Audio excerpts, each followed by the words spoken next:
New Mexico is a step closer to codifying abortion rights.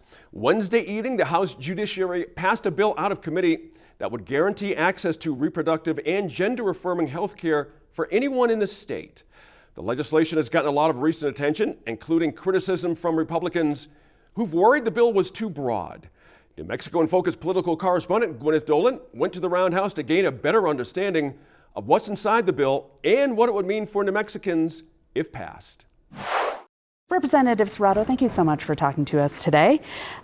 We are looking at the Reproductive and Gender Affirming Freedom Act.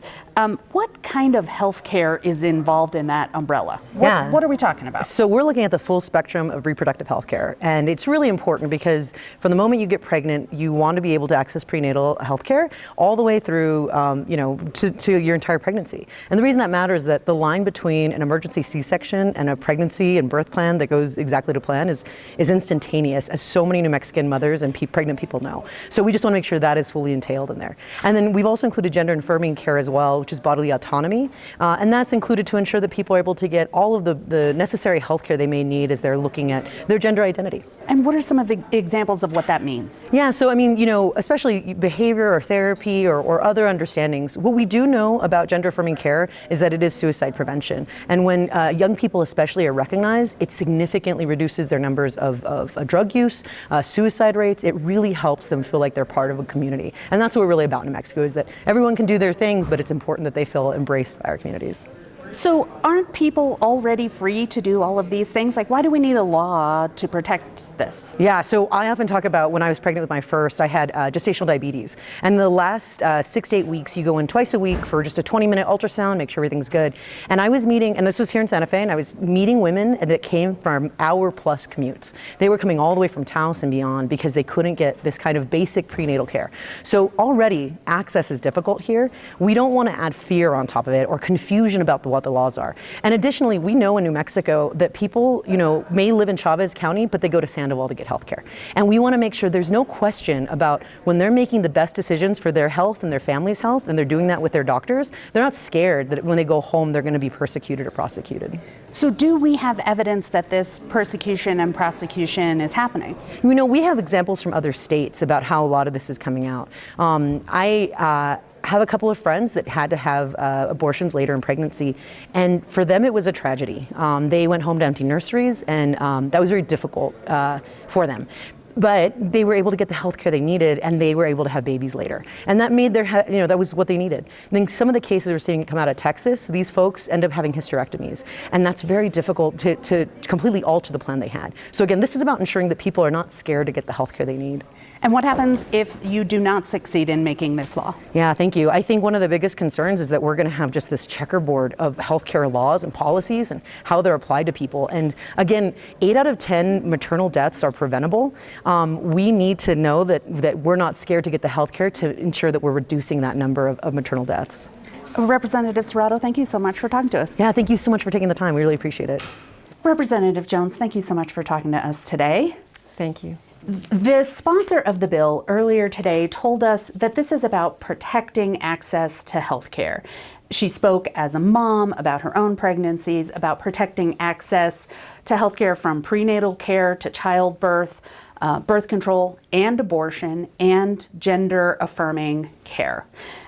Is this how you see this bill in terms of protecting access to care? I think that I understood that that was their intent, but I think there's so much more to this bill, and it was so broad that it was not really clear that that was the extent of it. It seemed much more vague and much more broad, and I think the questions weren't really answered in terms of protection, as she was saying. So what are your concerns? I represent people, and of course this bill would affect everyone in New Mexico, not just my constituents, but I heard from hundreds. If you include the signatures, over thousands of people that were very concerned and even opposed to this bill because they thought it was so broad, and it would cause people who were paid by the state in any capacity to be unable to have the freedom to not be involved or be involved in perhaps their students' concerns or issues, and that they might somehow be held accountable for something that they felt was really wrong. There's a difference between being forced to do something and being prevented from interfering. And is that a meaningful distinction for you? Well, of course that's meaningful. I think the possibility of being prosecuted either way, and about how unclear that was, because not only would a person be subject to a $5,000 fine, but all of the court costs, etc. It leaves it pretty broad and open as to what a person would be liable for if they either did or did not do what the state was mandating in the bill, which was unclear. So you are a nurse, you have experience in healthcare. Does that give you more insight than the average person into how things like this work? Oh, absolutely. Yeah, it really does. I just have a great deal of respect for the freedom, our individual freedoms, and I do know what families go through, what children go through, especially children, which I feel like we focused on in the committee. As a pediatric nurse for many years in all areas of pediatrics, I have a special heart for kids and their families, and I want to make sure that they do receive the care that they need, and that at the same time that they're not required by the state to either do or not do what they feel is wrong. The sponsor told us, in terms of the gender affirming care part of it, she was very blunt. She said this is about suicide prevention. She said when young people get this care, they are less likely to have severe psychological issues and try to kill themselves. Does that resonate? Is that something that's important to you? Of course it is. Absolutely. I would like to see that research. I think that there are all sorts of things that young people experience in growing up that cause them mental trauma, and I know that certainly, being uncertain about their gender is one of them. How that really affects, how that plays out in research is a question for me. I think I know also of people, and it was discussed in the committee that there's the other side too of those who did receive the gender affirming care who felt like it was not the right thing in the end and have turned around the other direction. So there's kind of both sides there to look at, and I would like to see more research on that. I think it's hard to say that with as little time that's gone by. We need to look, that's one thing we'll be looking at in the future. Marshall Martinez, thank you so much for being with us today. Thanks for having me. We are trying to figure out how this bill really works. Help us understand, would this require anyone to participate in healthcare, abortion, birth control, gender affirming care that they don't agree with? Would it force them to do that? No, absolutely not. And in fact, healthcare providers always have the ability to refuse to provide care that they disagree with, to refer a patient to another provider. And also, it should be noted that healthcare providers only provide the kind of care they're trained to provide. What this bill does is ensure that local governments, public entities don't stop people from accessing the healthcare they need. And so who are the kind of workers that we're talking about? I mean, people are like, is this me? Is this the job that I do? What are we talking about here? Doctors, nurses? Yeah, we're talking about therapists, psychiatrists, psychologists, right? We're talking about behavioral health specialists. We are talking about some physicians, nurse practitioners, physicians assistants. Teachers?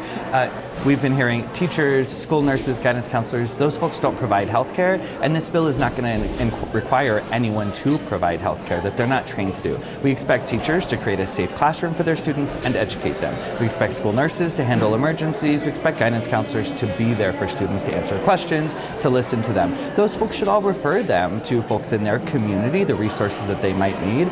But this bill in no way asks a teacher or anyone else who isn't normally a healthcare professional to suddenly provide healthcare. So if I'm a school nurse who does not believe that abortion is the right thing to do for a teenager, and they ask me to how they can get information or help about it, would this require me to give them that information? No, this bill would just require that school nurse answer questions honestly, and we think and we hope that those school nurses, regardless of their own personal beliefs, would refer that young person to the resources that exist in their community. And it's really important to know that what we're saying is we don't want school districts, counties, cities to say this type of healthcare is not allowed here, or we will stop folks from accessing this healthcare. There seems to be some confusion about what gender-affirming healthcare means. For those of us at home who are kind of trying to wrap our minds around it, what are some examples? What does that mean? Gender-affirming healthcare almost always starts and maintains being mental and behavioral health care.